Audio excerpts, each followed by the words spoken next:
Michigan lose to TCU, is their season considered a failure? And Jeff, I'll start with you on this one.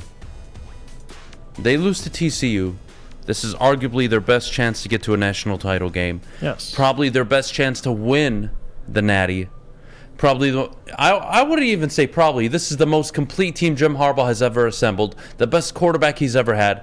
The best offensive line maybe he's ever had. The best defensive front, and that's saying that when last year they had Ojabo and Hutchinson. Is it a failure? Yes, it is. I mean, I don't know how you can say it isn't a failure.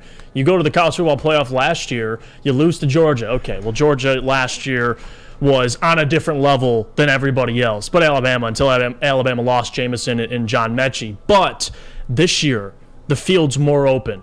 You have a year under your belt. You made the college football playoff last year. You won the Big Ten. You beat Ohio State. You did all that this year. So if you lose to TCU, it's a failure. Again, or if you want to use the word disappointment, to me, I'm just going to use the word failure. Michigan fans, you should have these expectations.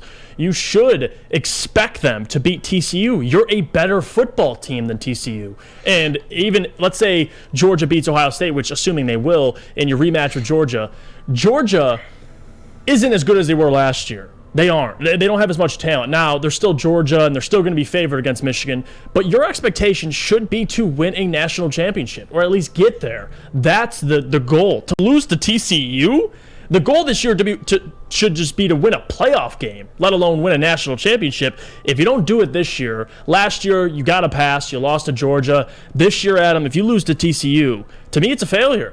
And I don't know how Michigan fans can say otherwise. Like they're content with losing to TCU. It makes no sense to me. It doesn't. So, yes, I'm going to say it would be a failure if they lose to TCU. I have a hard time processing 13-0, Big Ten champions, back-to-back Big Ten championship seasons. You beat both your rivals that you want to beat every year, Michigan State and Ohio State. I have a very tough time saying failure.